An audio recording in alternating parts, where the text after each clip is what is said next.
Corona আর রাজনৈতিক অস্থিরতায় কয়েক বছর মন্দা কাটিয়ে এবার বেচাকেনায় ধুম লেগেছে দেশীয় কাপড়ের সবচেয়ে বড় পাইকারি বাজার নরসিংদীর বাবুরহাটে।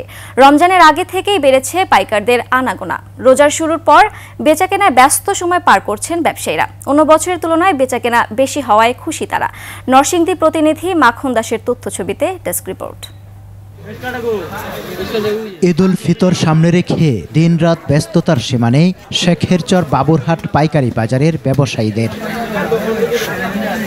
Sari, lungi, three piece, shirt, pant, panjabi, থান সহ দেশীয় সব ধরনের কাপড় পাওয়া যায় এই হাটে।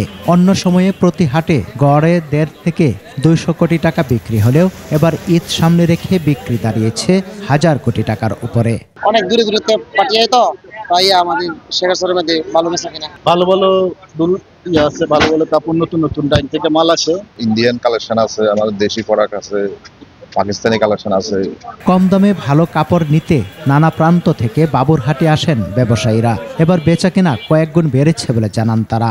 ঈদ উপলক্ষে আমাদের বেচাকেনা আলহামদুলিল্লাহ। প্রোডাকশন যা হইতেছে মানে দিতে পারতেছি না।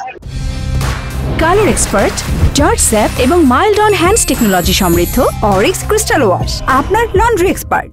এই এক সপ্তাহ ভালো বেচাকেনা হয়েছে, এই জন্য আজকে আওয়া হয়েছে, জিনিসটা ভালো পাওয়া যায়। ব্যবসায়ীদের নিরাপত্তায় নেওয়া হয়েছে ব্যবস্থা। অগ্নি নিরাপত্তা দিতে মাঠে আছে ফায়ার সার্ভিস দল। বৈদ্যুতিক লাইন যেগুলো আছে, কেবল তার, সেগুলো কারণে আমাদের বিঘ্ন করতেছে।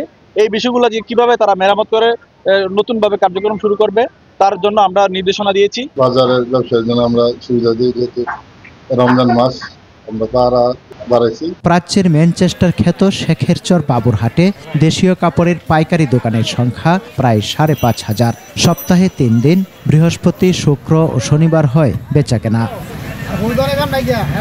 সমর ইসলাম, ডেস্ক রিপোর্ট, 21 টেলিভিশন।